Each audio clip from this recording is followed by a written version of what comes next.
Oke, kita kembali ke sini. Jadi poligon itu adalah serangkaian garis berurutan yang panjang dan arahnya telah ditentukan dari pengukuran lapangan. Jadi kalian nanti menggambar, misalnya kalian nanti pakai waterpass bikin jalan. Jalan itu bentuknya kayak gini, misalnya. Kalian mengukur dari A ke B. Maka yang kalian gambar itu bukan bentuk ini, bukan. Kalian akan gambarnya jadinya bentuknya kayak gini.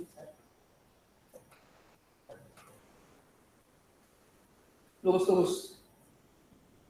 Dari A ke B. Nah, ini yang kita sebut sebagai poligon. Jadi kita nggak akan bikin dia lengkung, enggak. Jadi misalnya dari A kita ngukurnya ke B. Ya ini kita anggap kata. Terus misalnya dari B ke C. Ini juga kita anggap kata. Nah, ini kalau jalan. Kalau misalnya bangunan,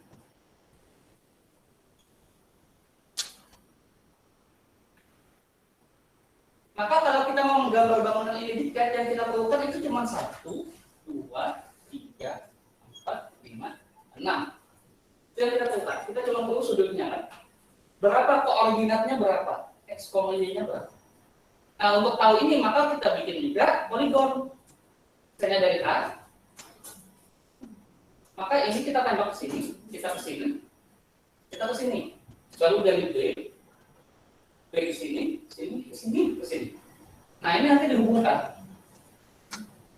Titiknya ini. Nah, itu poligon terbuka, jalan. Ini poligon tertutup. Itu waterpass, ini dia udah lipat. Bedanya sih. Jadi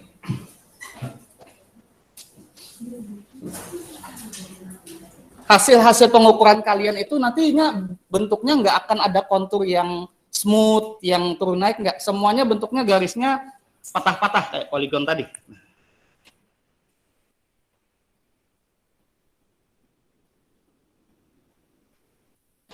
Jadi poligon adalah garis berurutan yang panjang dan arahnya telah ditentukan dari pengukuran lapangan.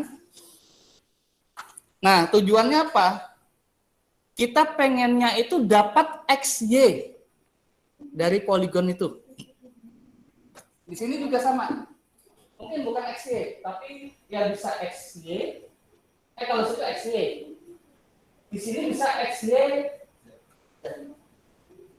Z-nya dari mana? Ya ini kan ada selisih. Nah,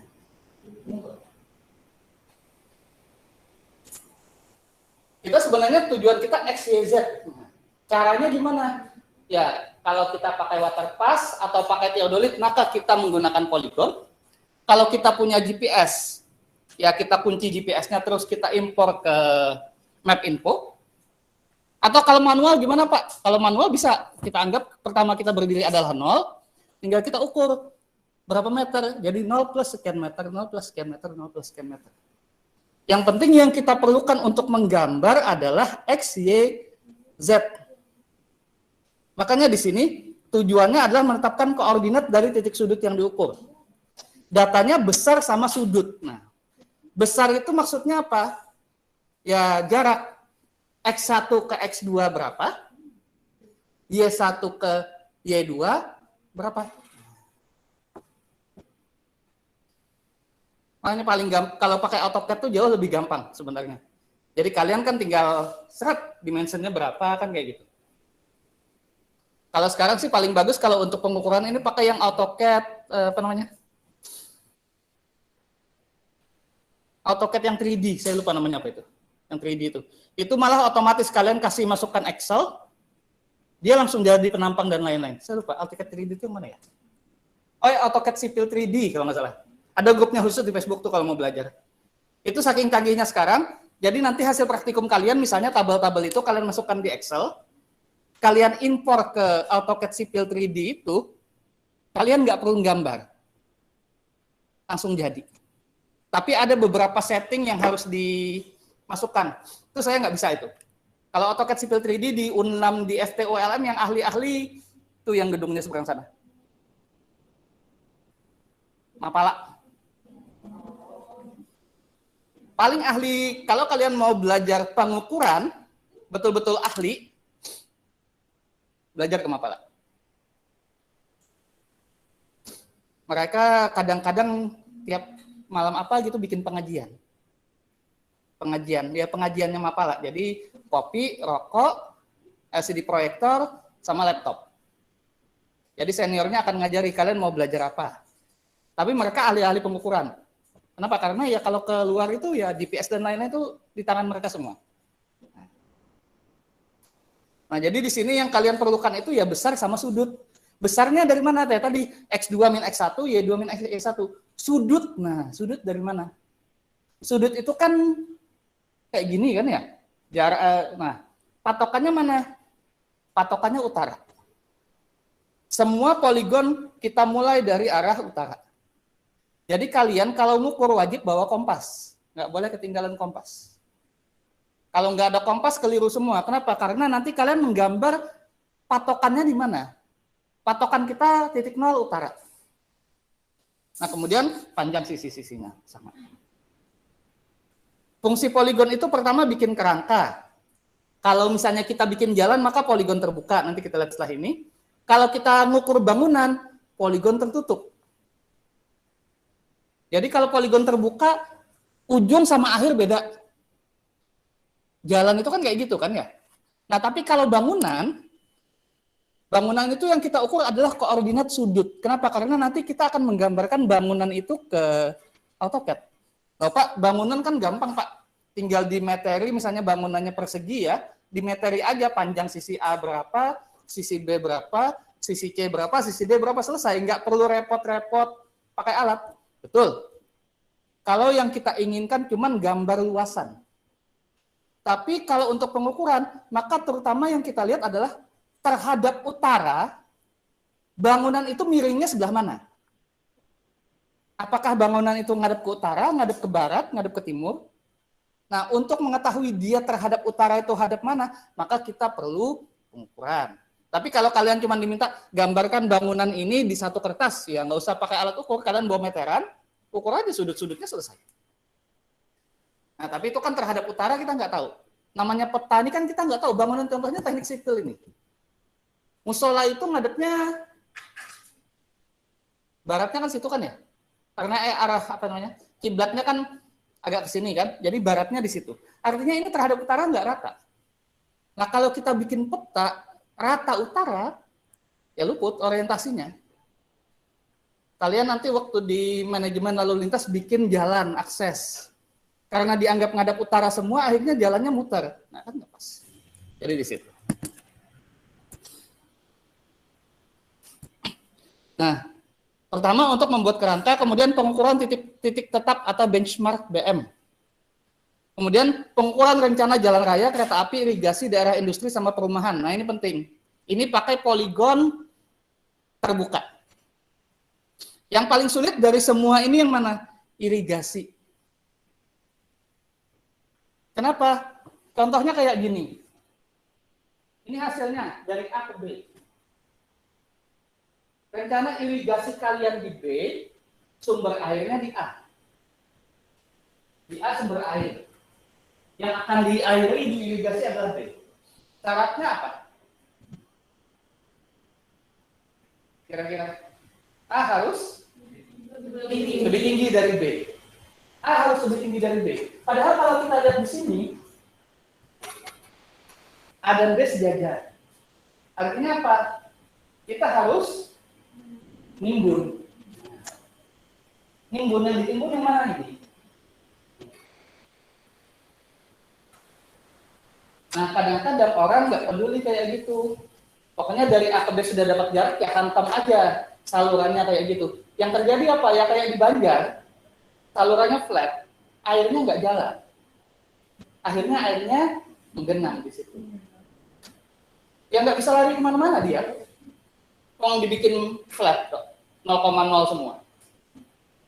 Apalagi kalau sudah bicara yang daerah, namanya, mulai Masjid Raya sampai ke Pantai Jodoh tuh loh. Saya pernah ngukur sama Ibu Novitasari, pernah ngukur di situ. Saluran pembuangannya itu di Sungainya kan di sini, sungainya kan depan Masjid Raya kan ya. Nah, seharusnya dari Pantai Jodoh itu arah irigasinya ke sini. Tapi yang terjadi dari Masjid Raya airnya numpuk ke Pantai Jodoh. Karena arahnya salah. Jadi yang ada bukannya airnya hilang, nambah di situ. Jadi kalau kalian perhatikan Masjid Raya nggak pernah kebanjiran, tapi daerah depan Arjuna itu pasti selalu banjir. Karena lebih tinggi Masjid Raya. Padahal sungainya kalau pasang dulu Masjid Raya. Jadi kalau sungai depan Masjid Raya pasang, situ tenggelam. Akhirnya itu kemarin waktu kami ngerjakan kajian untuk yang BNI, Bank BNI depan Arjuna tuh, ya sudah keputusannya BNI-nya pindah. Kalau kalian dulu pernah jalan-jalan, dulu depan Arjuna tuh yang pas di simpangan itu ada BNI. Satu-satunya BNI yang buka hari Sabtu Minggu. Sekarang kan BNI-nya sudah tutup, ya itu tadi dia kebanjiran terus. Nah, jadi kita harus mempertimbangkan Z-nya tuh di situ. Kemudian fungsi lain adalah sebagai dasar tempat pelaksanaan pengukuran yang lainnya. Nah, hasil pengukuran kalian, meskipun kerjaannya sudah selesai, itu biasanya dipakai lagi. Contohnya waktu saya bicara lab terpadu kemarin, kan sudah ada peta konturnya. Tapi kontraktor datang, dia nggak boleh langsung pakai peta itu. Peta itu harus diklarifikasi lagi. Jadi dia lihat peta itu, lihat titiknya mana, titiknya itu diukur ulang. Kenapa? Karena kadang-kadang dari perencanaan ke pelaksanaan tuh paling nggak setahun. Minimal setahun. Dalam setahun banyak yang bisa terjadi. Kalau banyak hujan tergerus, maka Z-nya bisa kurang. Atau kalau banyak tiba-tiba ada pekerjaan penimbunan, Z-nya itu bisa naik.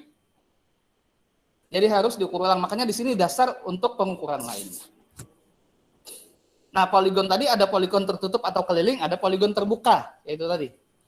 Kalau poligon tertutup itu titik awal sama akhir sama. Nah, untuk pengukuran sudut yang kalau pakai sudut luar, maka kesalahannya dapat dikontrol dari pengukuran. Kalau untuk yang dalam, maka kesalahan dapat dikontrol dengan jumlah sudut yang sama. Saya nggak akan terlalu detail untuk membahas rumus-rumus ini ya. Kalian nanti rumusnya akan langsung belajar waktu praktikum. Nah, tapi di sini kita bicara prinsip. Jadi, poligon tertutup itu untuk kita memetakan suatu bangunan. Kalau kita memetakan jalan, kita nggak pakai tertutup, kita pakai terbuka. Kenapa dibilang tertutup? Karena semua garis harus ketemu di satu titik yang sama. Nah, jadi contohnya kayak gini. Misalnya bangunannya di tengah-tengah, jadi dia muter. Nah, sudutnya dari mana? Pertama harus dapat utaranya dulu. Jadi U ini harus digambarkan dulu, harus dikunci dulu. Nah, kalau kayak theodolit atau total station itu ada karena sudah digital. Jadi pertama kita arahkan ke utara dulu, habis itu kita kunci, maka dia akan setting 0.0-nya ke utara. Nah, habis itu kalau kita geser ke kiri ke kanan, dia tinggal berapa minusnya. Nah, pentingnya di sini pakai kompas, dan kompasnya nggak bisa kalau pakai kompas gantungan kunci itu nggak bisa. Biasa kita bawa kompas tembaknya Mapala itu, yang ada kawatnya itu kan, nah, supaya pas di situ. Jadi pertama harus kita utarakan dulu. Nah, tinggal kita mau jalan kemana? Mau jalan ke kiri dulu atau ke kanan dulu, nggak masalah. Yang diperhatikan adalah sudutnya. Di P1 ini dari U ke P1 sudutnya berapa? Terus di sini bagian P2 nih, kalau sudutnya kita pakai yang sisi ini, maka kita bilang dia sudut sisi luar. Tapi kalau misalnya kita pakai yang dalam, maka dibilang sudut sisi dalam. Dimana yang penting adalah kalau tertutup. Jadi P1 jalan ke P2, dari U P1 jalan ke P2, jalan ke P3, P4, P5, P6, balik lagi ke P1. Bangunannya di mana? Bangunannya itu di tengah-tengah. P1, P2, P3, P4, P5, P6 ini maksudnya adalah posisi kita naruh alat. Jadi alat pertama taruh di P1 dulu, tembak ke bangunan, pindah ke P2, pindah ke P3, pindah ke P4, pindah ke P5, pindah ke P6. Apakah harus semua, Pak? Ya, semakin sedikit semakin bagus sebenarnya. Biasanya saya usahakan paling P1, P2, P3 balik lagi. Kenapa? Karena bangunan itu kan Misalnya bangunannya kayak gini, utara di P1, alat di P2 dia bisa lihat ini, dia bisa lihat ini, dia bisa lihat ini. Pindah ke P3, maka dia bisa lihat ini, dia bisa lihat ini. Baru balik lagi ke sini misalnya di P4, maka dia ke sini, dia ke sini. Baru balik lagi ke P1. Jadi yang kunci itu ini.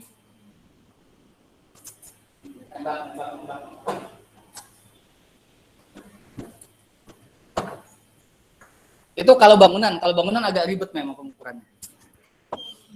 Nah, kalau jalan kita pakai terbuka. Nanti habis ini kita foto-foto pengukurannya supaya lebih jelas.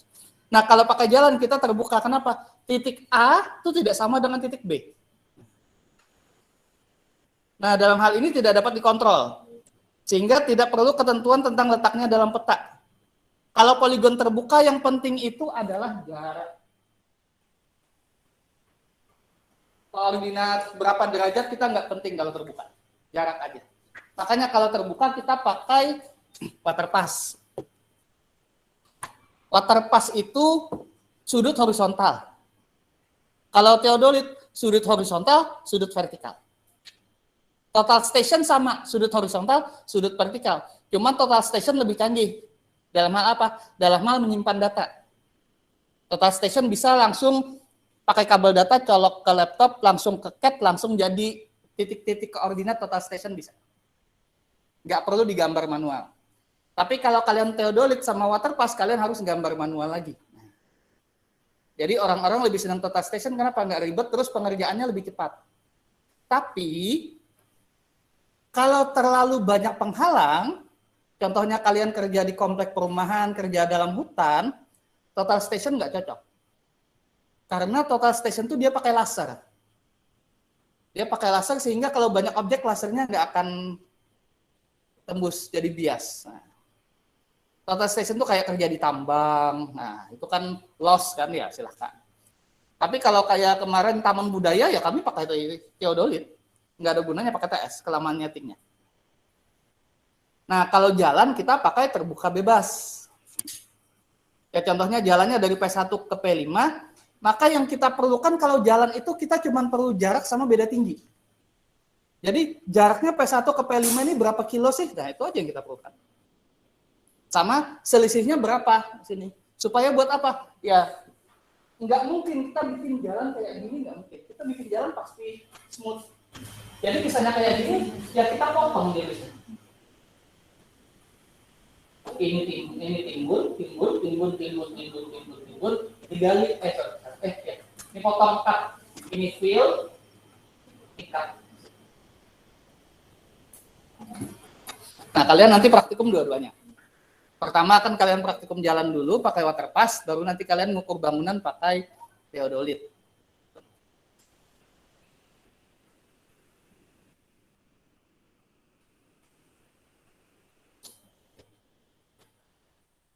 Kalian balik ke sini.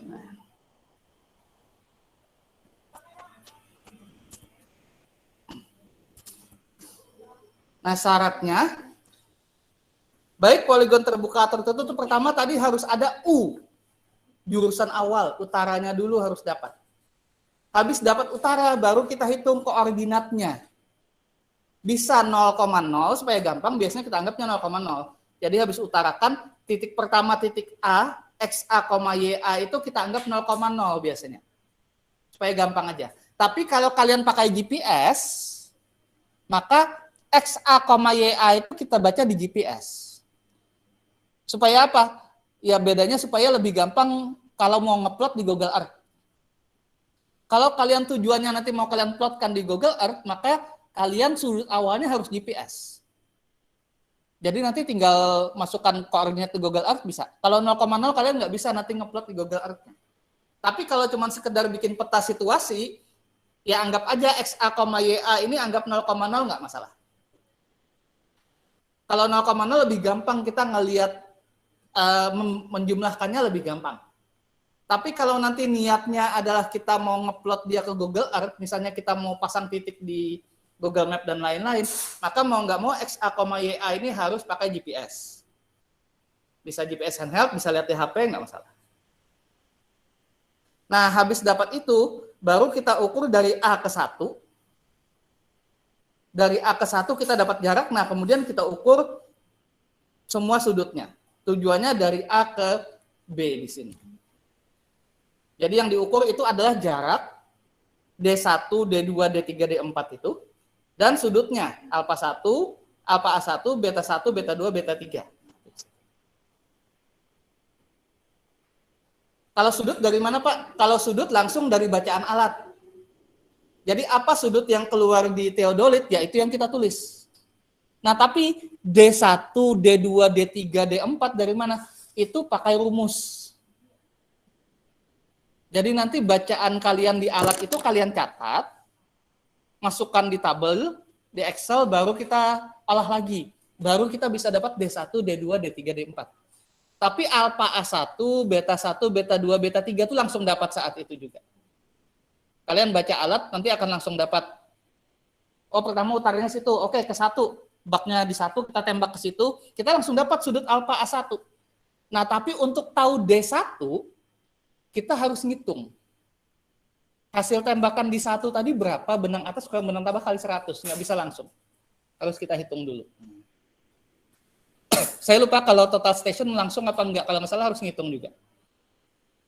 Jadi, ya kalau cuma ditanya sudut bisa langsung. Tapi kalau ditanya jarak, ya setelah selesai harus ada waktu dulu buat ngolah data biasanya. Nah, tahapannya, pengukurannya, pertama siapkan formulir dan lain-lain. Makanya di sini ada formulir. Karena kalian harus mencatat dulu bacaan di 1, di 2, di 3, di B itu supaya dapat D1, D2, D3. Nah, terus orientasi lapangan dan pemasangan patok.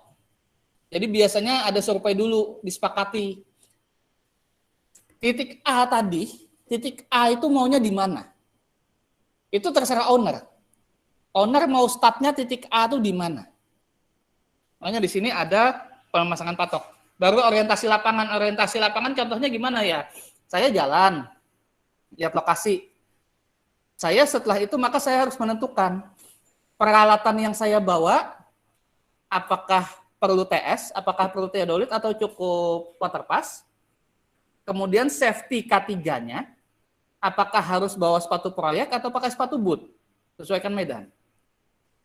Kalian bawa sepatu boot yang bagus, yang lapis baja semua, tapi kalau kalian kerja di lumpur itu nggak ada gunanya. Yang ada itu sepatu hilang.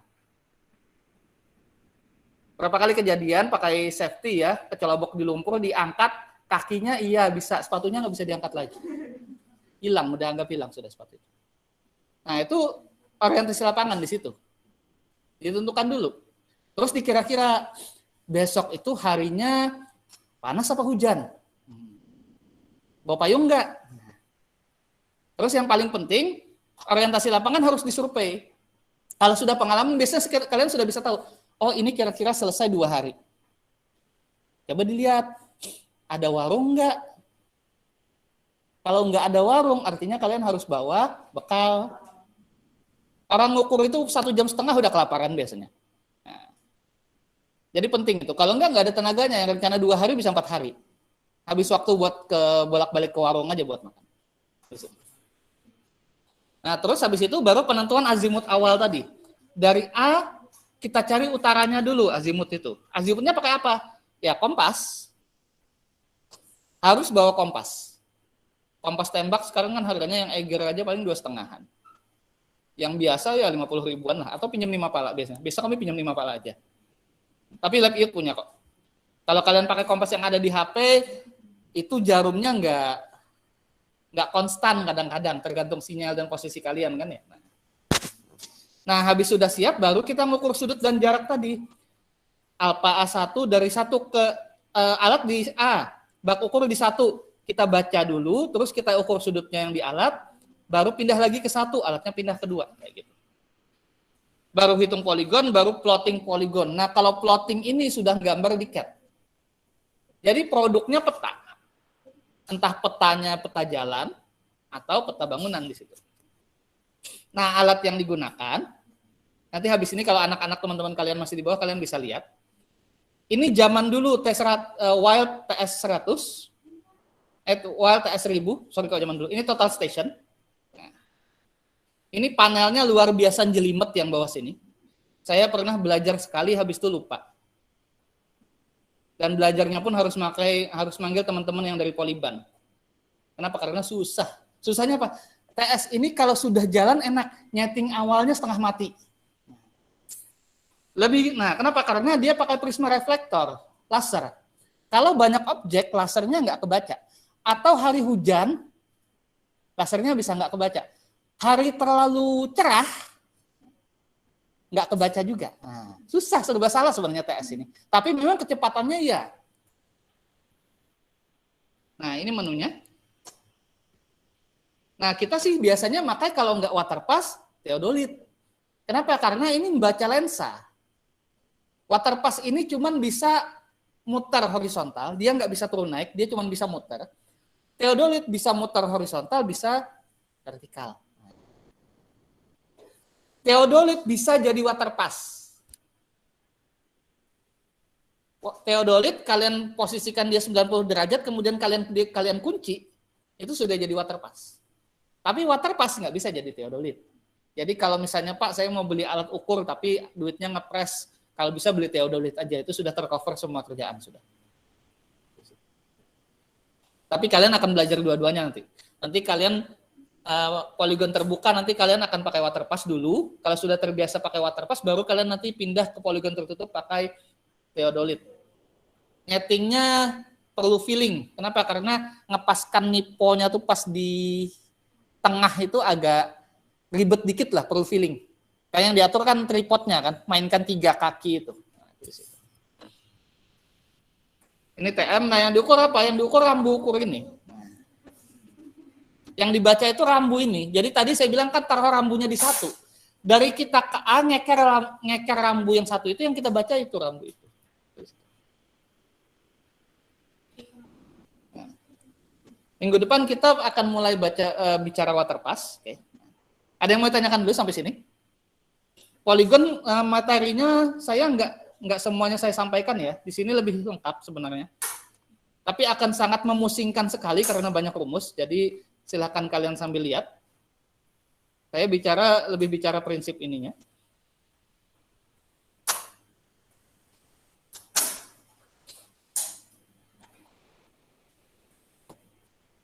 Ada yang mau ditanyakan? Ntar ya, saya carikan foto-foto pengukuran dulu supaya tahu yang dimaksud apa tadi namanya. Ngukur apa sih? Nembak dan lain-lain itu contohnya yang agak ribet yang mana ya? Yang sambang lihum kayaknya asik. Sambang lihum. Sambang lihum.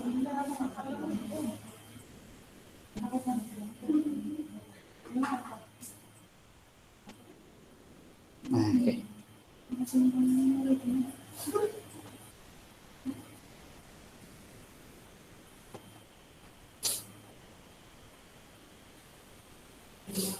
Nah, ini contoh waktu pekerjaan di Sambang Lihum. Nah, maksudnya orientasi awal tuh gimana? Kalian harus lihat dulu orientasi awalnya kalau kayak gini gimana. Kalau lokasinya kayak gini harusnya bawa parang. Siap babat pohon. Jadi kemarin waktu kayak gini ya bawa parang 2. Saya sama Pak Razikin nih. Tahu kan Pak Razikin kan ya? Pak Razikin itu dulu sebelum beliau jadi kayak sekarang itu instruktur lab iut. Jadi kalau waktu zaman saya kalab, saya sama beliau tuh kemana-mana. Nah ini waktu ukur sambang gedung ini. Nah jadi tentukan dulu awal ini oke. Habis itu baru diutarakan. Nah kalau lokasinya kayak gini, maka orientasi awal penting. Pertama bawa parang, kedua sepatu boot. Nah pertama di A ini yang diukur dulu. Yang dibaca apa? Yang dibaca rambu ini. Ini mau memetakan bangunan ini. Jadi tembak dulu ini rambunya. Nah, sini ke sini. Nah, kalau kayak gini ya kalian harus bawa parang dan lain-lain. Jadi semua skill survival itu kepakai kalau di IUT ini. Makanya yang ahli-ahli orang-orang Mapala. Kenapa ya yang dijalani ya kayak gini nih? Nah, ini. Nah, formnya harus catat. Ini baknya, nanti kalian belajar. Ini baknya lagi taruh di sini. Nah, ini hati-hati. Kemarin untung diprediksi hari akan hujan, jadi bawa payung. Ya sudah, kalau sudah kayak gitu bawa payung ya stop, istirahat. Istirahat. Selesai basah, selesai hujan, lanjut lagi sebanjir-banjirnya di jalan. Nah, yang dibaca alat itu apa? Yang dibaca itu ini, rambu ukur. Angkanya berapa di situ? Jangan lupa bawa pilok. Nah, ini parang yang dipegang ke parasik ini.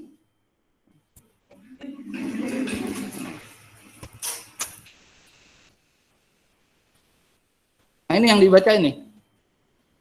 Rambunya ini lah yang dibaca.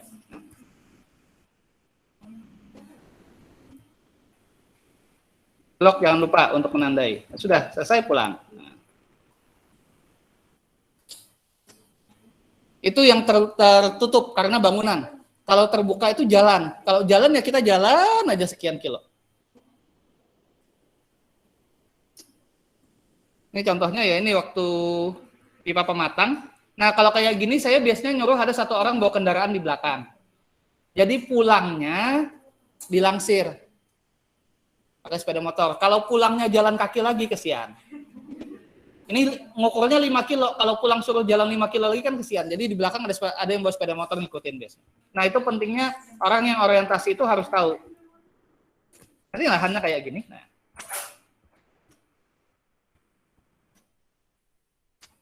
Ini saya masih orientasi, jangan lupa makan Pak. Nah.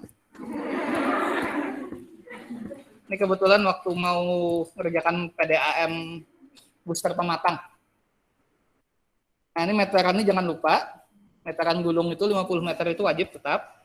Jalan sudah, nah udah set. Nah, hati-hati juga kalau kayak gini ya. Nah, inilah yang dibaca nanti baknya. Jadi kalian nanti ngeker alat yang kalian baca tuh ini. Ini 10 cm.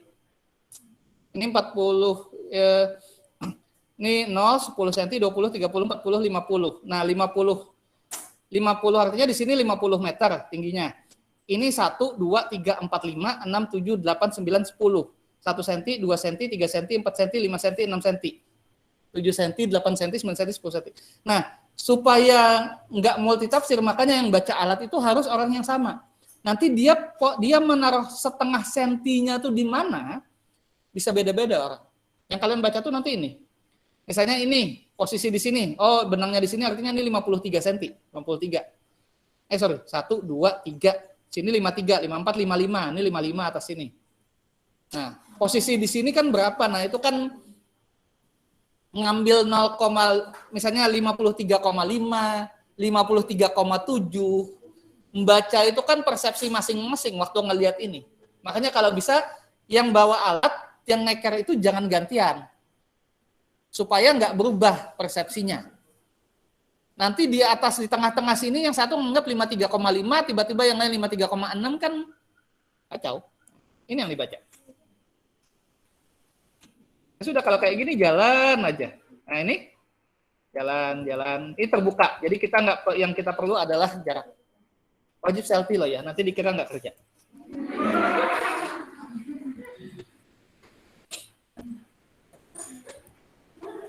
Jalan aja. Ini pasar Sungai Tabuk ini. Pasar Sungai Tabuk terus masuk ke dalam terus aja. Jalan aja terus, sepanas-panasnya jalan aja. Nah, topi wajib. Makanya semuanya kan pakai topi di sini.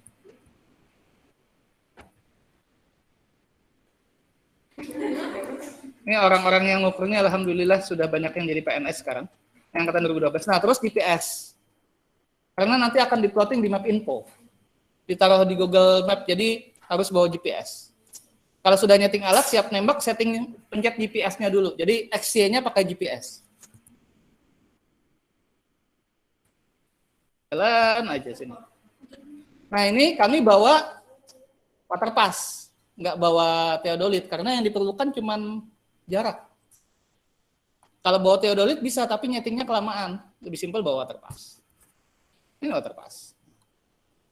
Ukur alat. Nah, jadi meteran harus dibawa, meteran gulung bawa, meteran besi bawa.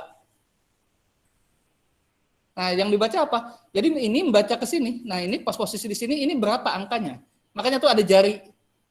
Jari itu dua yang baca alat ini memudahkan tengahnya tuh di mana. Nah, di situ. Jadi contohnya di sini, maka ini 18,123. 18,85. Di situ. Nah, di situ.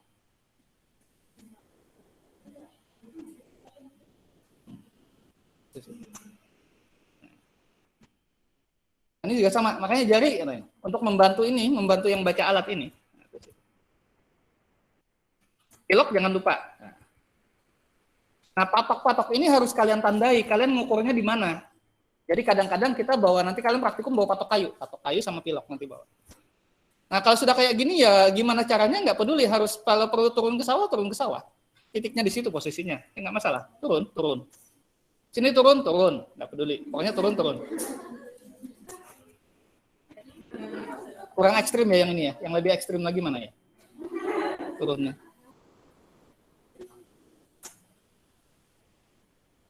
Ini yang pas di Unlam Banjar. Dulu waktu gedung IDBB yang belum ada, belakangnya ekonomi dulu. Sekarang ini sudah jadi gedung. Ini Fakultas Teknik sini. Ini Fakultas Teknik Banjar nih.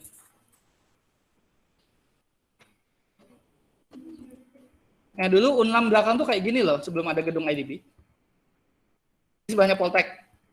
Sekarang jadi gedung FISIP sudah.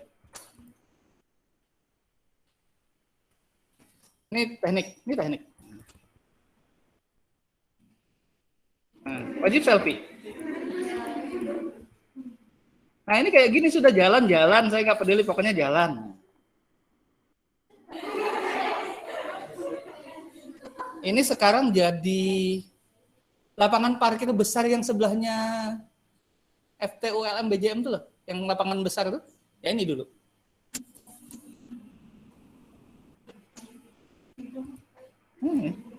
Pokoknya sih bilang jalan, nggak peduli. Nah ini kan ekonomi, sekarang sudah ada gedung di sini.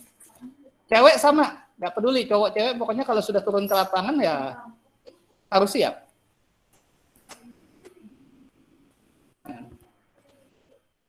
Ini waktu membangun IDB.